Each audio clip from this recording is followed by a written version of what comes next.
Hi, these are stories from Gerhard, the orange blanket.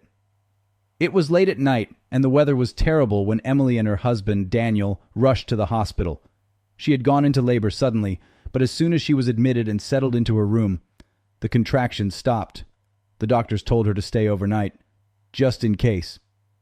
Daniel kissed her on the forehead, promising to return in the morning, then drove home. The ward was quiet, too quiet. Emily couldn't sleep. The light under the door flickered on and off. The flickering lights pulled her out of bed. She stepped out into the empty corridor. There were no nurses or patients, and the only sound was the echo of her heartbeat bouncing off the walls. She stood there for a couple of minutes, wondering if she should look for a nurse. Emily returned to her room and froze. A pale, transparent woman was standing by the window holding something in her hands. Emily whispered, "Who are you?" The figure slowly turned around. Her eyes were empty, and she was silent. She held out a small orange baby blanket. Emily felt a sharp pain in her stomach, a contraction, then another. She screamed, and the ghostly woman disappeared, leaving only the blanket in her hands. Morning came. Daniel returned to his wife, but froze in his tracks. The lawn around the hospital was overgrown with weeds. The windows were broken, and the walls were peeling. There were old black marks from fire here and there. The building looked as if it had been abandoned for years. Frightened, Daniel made his way inside, calling Emily's name. He found his wife on the second floor in a dilapidated room with peeling paint. She was lying on a rusty bed, beaming with joy. In her arms was their newborn baby, wrapped tightly in a bright orange blanket that Daniel didn't remember. The entire room was filled with the strong scent of oranges. Daniel trembled as he lifted the blanket, realizing the fabric was soaked with something sticky and sweet. He brought the blanket to his face and realized it wasn't the smell of oranges. It was the smell of rot, fermented juice, and old blood. This hospital used to be a maternity ward, but there was a fire 30 years ago.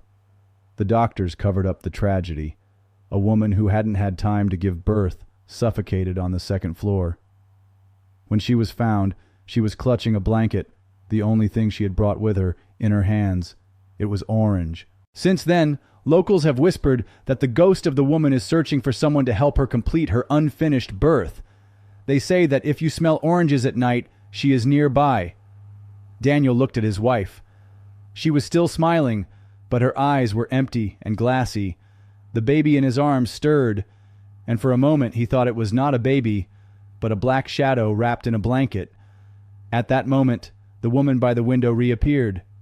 She reached out to the baby and whispered, "Now he's mine." 30 years ago. Sarah stood in the kitchen, washing oranges in the sink. Jack loves them, but they could hardly ever afford them. They weren't married, but they had been together for almost 3 years. Sarah was very lucky today. The market vendor had just become a grandfather, and when he saw her belly, he happily gave her 3 oranges. Sarah was due to give birth soon and should have already been on her way to the hospital if she didn't want to give birth in an old pickup truck. Her belly was starting to ache, but she wasn't having any real contractions yet. "I'll wash the oranges and tell Jack it's time," she thought. Jack was sitting at the table behind her when he suddenly said, "I've been thinking, I'll take you to the hospital, but I won't pick you up. I can't. I thought I could, but I don't want to anymore. So you'll have to manage on your own from now on." Sarah froze for a second. Contractions, for sure now, but she probably still had 2 or 3 hours. "Okay," she said aloud. She left the oranges by the sink, poured a glass of water, and left the kitchen. She went to the basement, where she had laid out rat poison that morning. They should all be dead by the time they returned with the baby. In the kitchen, Jack stood up, took an orange from the sink, and sat back down at the table. The kitchen was filled with the rich, delicious smell of fresh oranges. In the basement, Sarah took a jar of rat poison and poured a few spoonfuls into a glass of water. She stirred it. After a moment's thought, she added a few more spoonfuls. She took an old syringe from a drawer and filled it with the liquid from the glass. Another contraction, still not very strong. "Hang in there, baby. Mommy's busy right now." She put the syringe in her pocket and went back to the kitchen. There were 2 oranges by the sink, and Jack was eating the third one at the table. He wasn't looking at her, which was good. It smelled so good. Covering the oranges with her body, Sarah took out the syringe and quickly stuck the needle into where the stem had been, squeezing out half the liquid. She injected the other half into the second orange just as quickly. After carefully putting the syringe back in her pocket, she placed both oranges on the table in front of Jack. "I'll go get ready. We're leaving in half an hour," she said. He was surprised, but decided not to say anything. In the room, Sarah sat on the bed and rubbed her stomach. "It's okay. I still have time." She sat on the bed for the entire 30 minutes, staring at the clock on the wall. She had several contractions that were already stronger. Then she got up and went to the kitchen. The table was littered with the peels of 3 oranges he had never shared with her. But that was even better. Jack was lying on the floor in a pool of his own excrement, saliva dripping from his mouth. His legs and arms were cramped. He looked at her, and she thought, "He's so pale." He couldn't speak.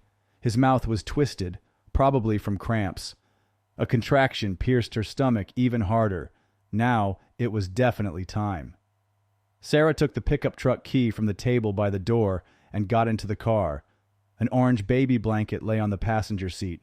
She had stopped at a thrift store on her way back from the market that morning and bought the blanket because of its color, Jack's favorite color. The pickup started and slowly pulled out onto the road. 15 minutes later, she suddenly remembered that the syringe was still in her pocket. Without stopping, she threw it out the window. Her contractions became stronger and more frequent. As she approached the hospital, she realized that she hadn't brought anything for the baby. Well, at least she had a blanket, an orange blanket. And if you enjoyed the story, please like it and subscribe to my channel so you won't miss the next one. Ciao!